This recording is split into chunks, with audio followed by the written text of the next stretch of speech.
Salut, je suis Priscilla, la sœur que tu n'as jamais eue.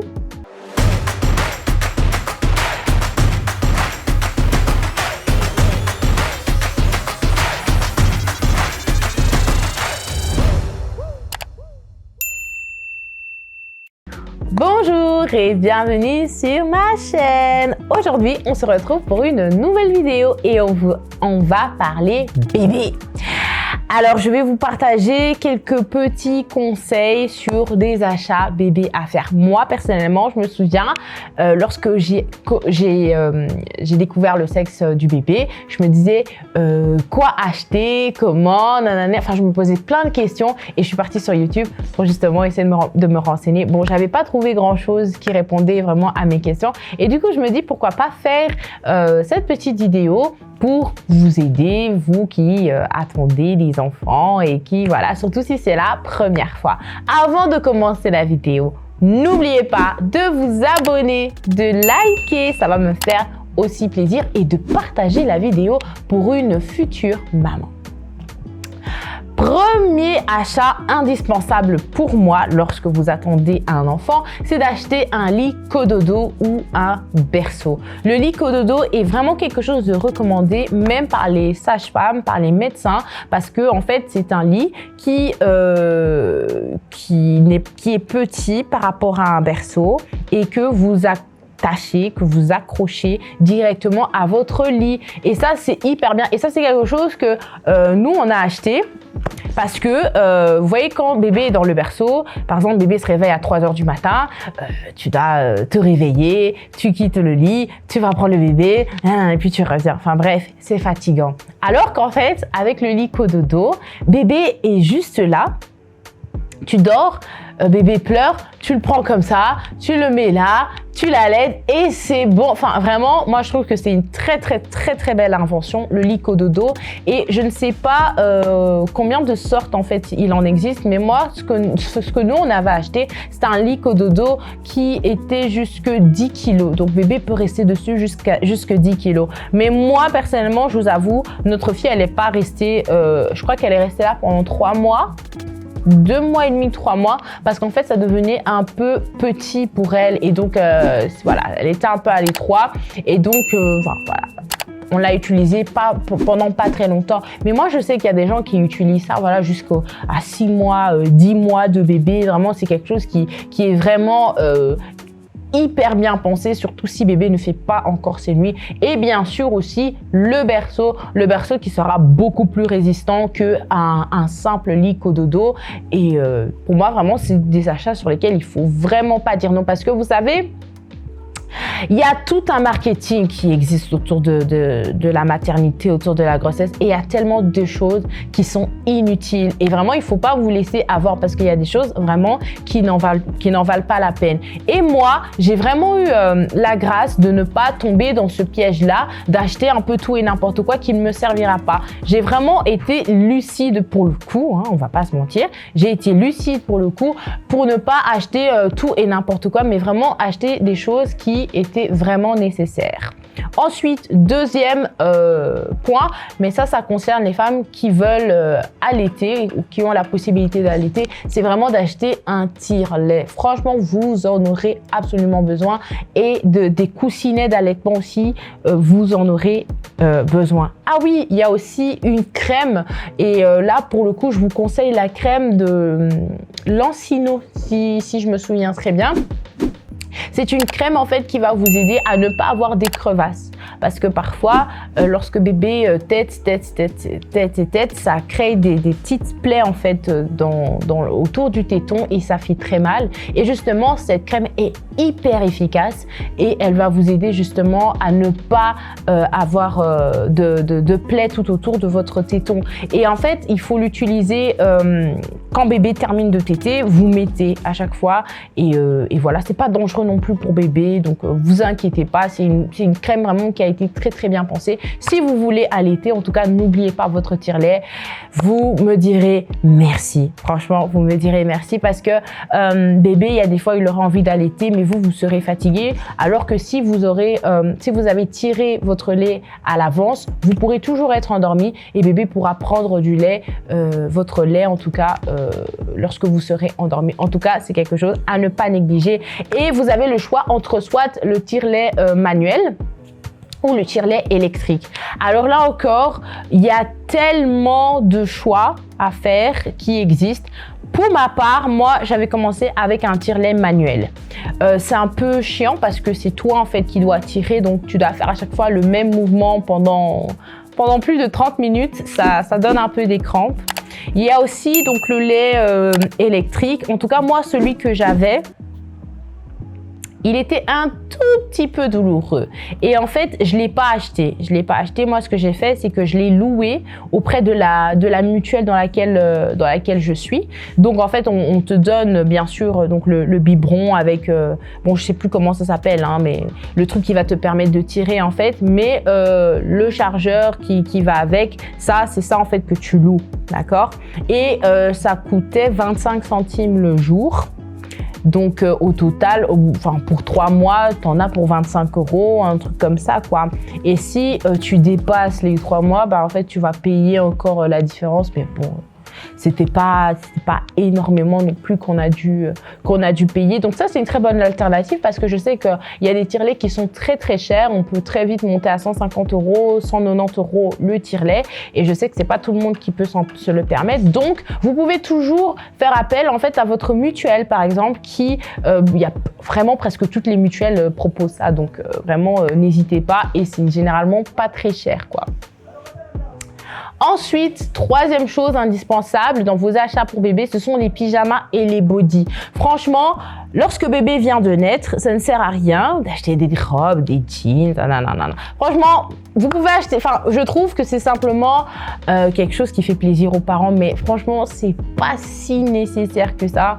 Voilà, bébé est encore tout petit, il est tout fragile.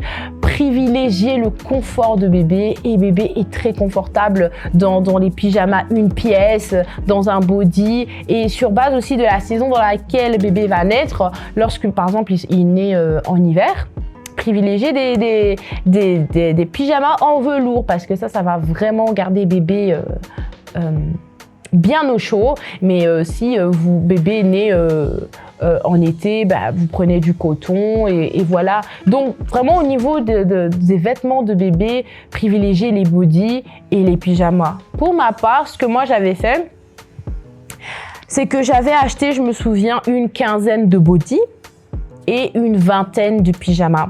Parce qu'un bébé, surtout au tout début, je me souviens, tu peux la changer 3 fois par jour en fait. Bon, jusqu'à présent, je ne vais pas mentir, on la change 2 à 3 fois par jour. Parce que voilà, elle joue par terre, elle est sale. Et bon, moi, personnellement, je ne supporte pas la voir sale, avoir des vêtements sales. Donc, je change ses vêtements et tout, lorsque je vois que c'est beaucoup trop sale. Mais un bébé, oui, il faut changer plusieurs fois. Parce que des fois, lorsque bébé fait popo, ça peut déborder, etc., etc. Donc, c'est comme ça que j'avais acheté un grand nombre. Et on va dire que j'ai utilisé ça pendant à peu près 3 mois. Et n'oubliez pas aussi quand vous achetez les vêtements de vos bébés,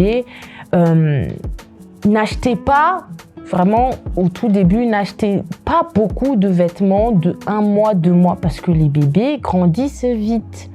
Et si tu achètes plusieurs vêtements de 1 mois, en fait, je vous promets que les 1 mois, ça passe très vite. Hein, et à un moment donné, en fait, tous les vêtements que vous auriez achetés à bébé, ça ne lui conviendra plus. Donc, n'hésitez pas à acheter toujours une taille au-dessus. Enfin, quand je dis une taille au-dessus, je dis dans le sens où si bébé il vient de naître, même s'il existe des vêtements de naissance, achetez de 3 mois, ok? Achetez des vêtements de 3 mois. Si bébé a 3 mois, achetez des vêtements de 6 mois à 9 mois, etc., etc.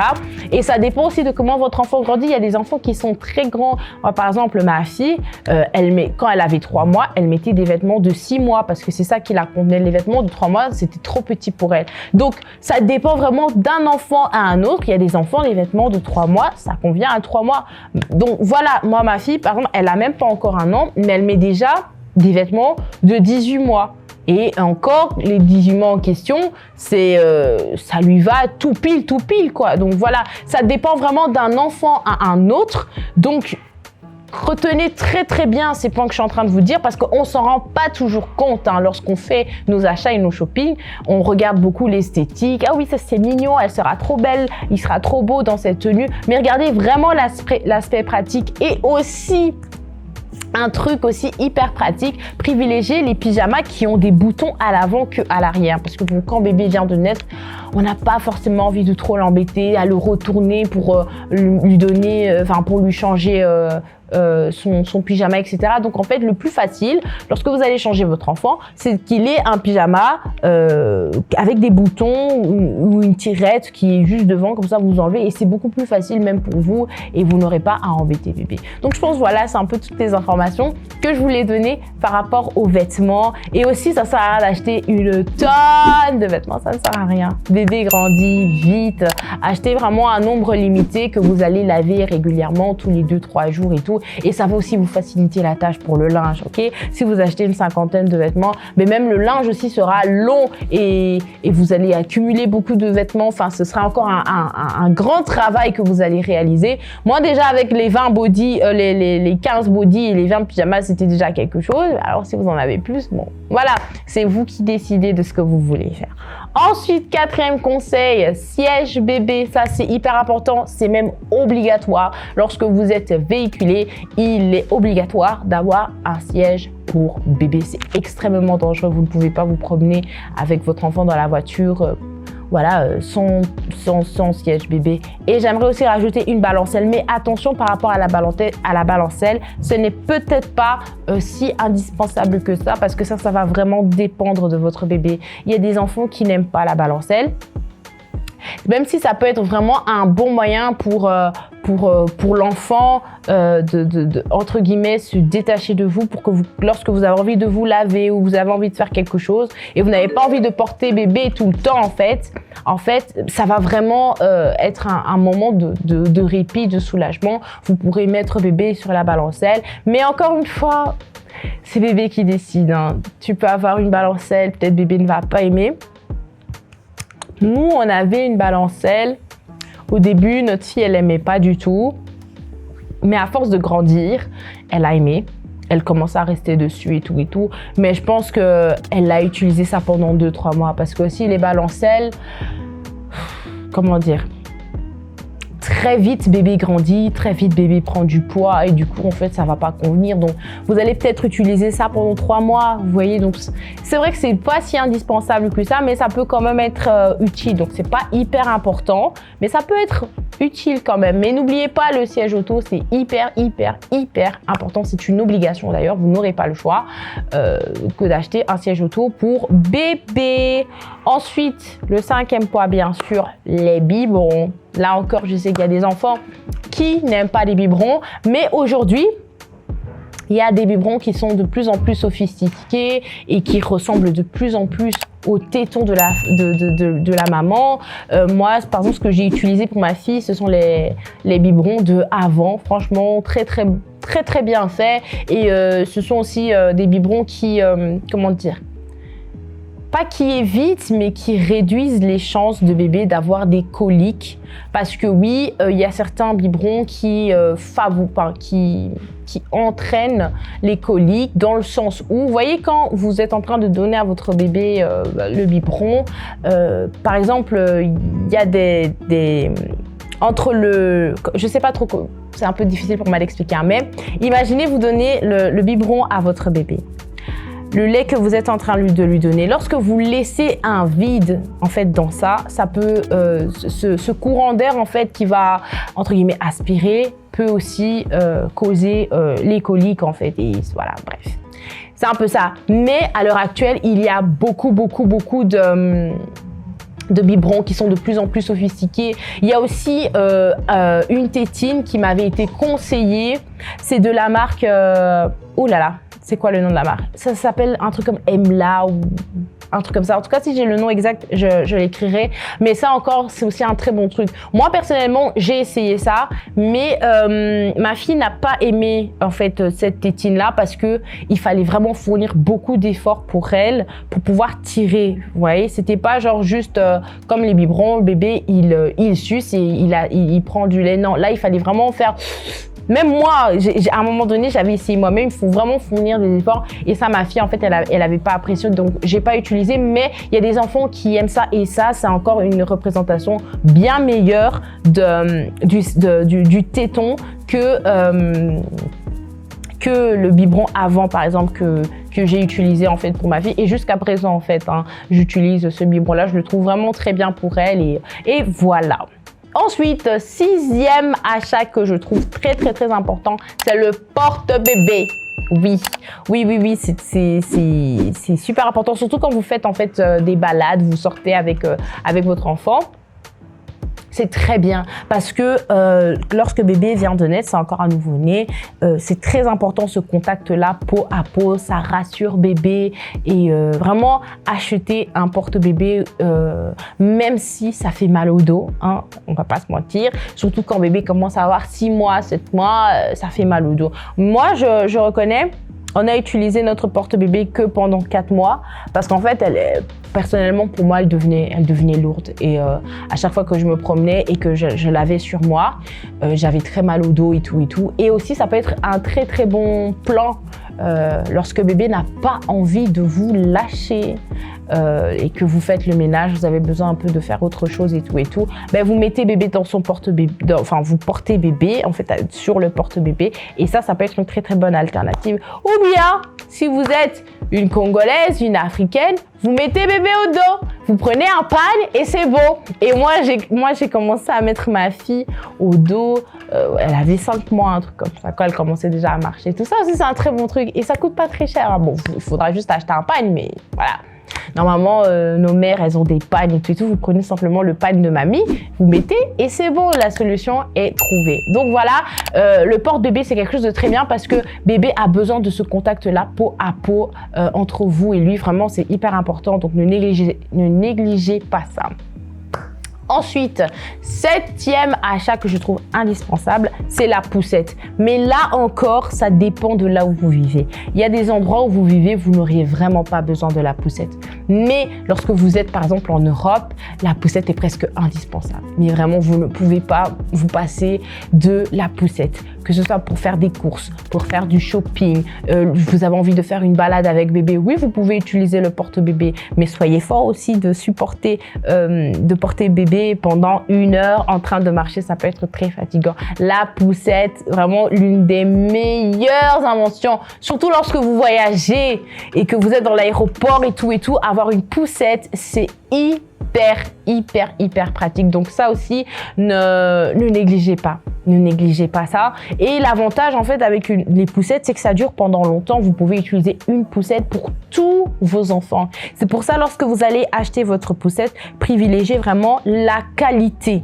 Pas l'esthétique, mais la qualité. Prenez vraiment des poussettes de qualité. Moi, je sais que les poussettes Chico sont de très bonne qualité. Les poussettes Kindercraft, par exemple, sont de très bonne qualité. Bon, il y a encore d'autres,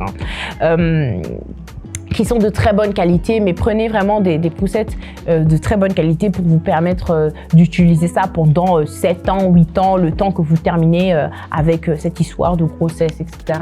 Donc voilà, c'est hyper important, la poussette, n'oubliez pas. Et dernier point, ce sont les produits d'hygiène, bien sûr, les Pampers, les lingettes, les crèmes, les savons, etc., etc.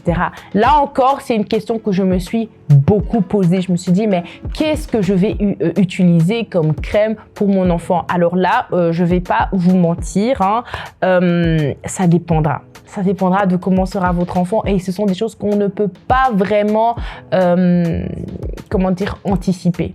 Mais il y a des marques qui sont déjà très bonnes. Il y a Galenco qui est bien, il y a Zuitzal qui est bien, il y a aussi ça s'appelle Biolan, voilà, Biolan aussi qui est très bien. Il y a Mustela. Moi par exemple, j'ai utilisé Mustela pour ma fille.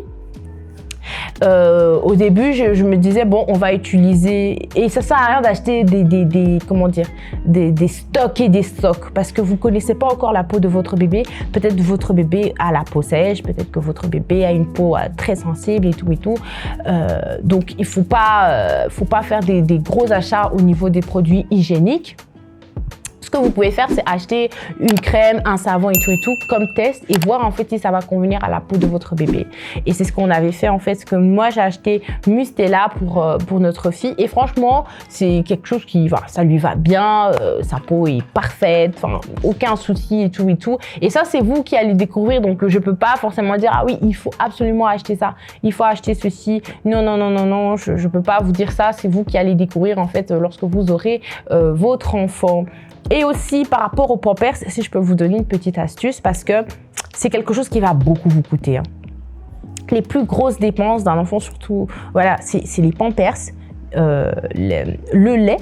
Ça coûte vraiment cher et bon les lingettes ça va encore mais vraiment les Pampers c'est le lait parce que par exemple pour vous donner une petite idée une boîte de lait, par exemple la boîte de lait que ma fille prend c'est 20 €. Maintenant elle prend une boîte de lait, ça prend une semaine pour elle. Donc si on doit tenir le mois, il faut lui acheter 4 boîtes de lait, donc 80 € tous les mois. On peut se dire oui mais c'est juste 80, non c'est pas 80 € isolés, c'est 80 € en plus de toutes les dépenses qu'il y a à faire tous les mois pour elle. Vous voyez donc ça, et c'est vraiment le gros budget de notre fille en fait, c'est le lait. Et maintenant, pour les Pampers, moi, j'ai une très très belle astuce. Étant quelqu'un qui aime économiser, je n'aime pas beaucoup dépenser, j'ai découvert un site hyper intéressant. En fait, c'est bol.com. Et en fait, là, vous avez la possibilité d'acheter des Pampers en très grande quantité. Et moi, c'est ce que je fais. Et j'achète ça à un prix vraiment abordable. Par exemple, pour le mois, j'achète 200 à 220 couches, ça dépend. Et ils font des chouettes réductions. Et j'achète ça à 59 €. Vous imaginez 222 couches à 59 €. Des fois, ça passe à 65 € et tout. Mais j'ai jamais dépensé plus de 70 € en fait dans des couches. Vous voyez. Et pour les lingettes, j'achète aussi dans le même site et j'achète des paquets de 15. À l'intérieur, il y a 80 lingettes de 15. Et ça, on prend ça. Allez, ça dure pendant, je crois, 2 mois et demi, 3 mois. Donc nous, en fait, on achète les lingettes tous les 3 mois et ça coûte 29 €. Donc c'est 15 paquets de lingettes et vraiment là où ça aurait dû vraiment nous coûter hyper cher, on a trouvé des alternatives parce que lorsqu'on va au supermarché et qu'on voit 28 couches à 12 €, on se dit non merci parce que 28 couches, elle va même pas tenir une semaine en fait avec 28 couches. Donc si tu dois acheter plusieurs couches, plusieurs paquets de couches comme ça, en fait on se retrouve à plus de 70 € dans le mois. Alors que là, tu as 222 couches pour 70 € maximum. Et ça fait l'affaire. Et des fois même, il y a des restes et tout. Donc ça, c'est cool. Et en plus, la livraison, elle est super rapide. Moi, j'ai l'habitude de commander ça lorsque je commande aujourd'hui. Je reçois ça le lendemain à la maison. Donc ça, c'est hyper cool. Bref, voilà un peu les petites astuces et les petits conseils que je voulais donner par rapport aux produits d'hygiène qui concernent bébé. Voilà, c'est la fin de cette vidéo. Honnêtement, depuis que je suis devenue maman, je suis devenue un peu une passionnée de tout ce qui concerne les enfants, les bébés, etc. C'est vraiment un sujet qui me plaît. J'espère que cette vidéo, elle vous aura plu, qu'elle vous aura aidé vraiment à faire vos petits achats et vos petites courses pour votre bébé. Je vous dis aussi félicitations, que tout se passe bien durant votre grossesse. En tout cas, n'oubliez pas de commenter, de liker, de partager, d'activer aussi la cloche des notifications pour être tenu au courant lorsque je sors une nouvelle vidéo. On se retrouve la semaine prochaine. Que Dieu vous bénisse. Bye bye.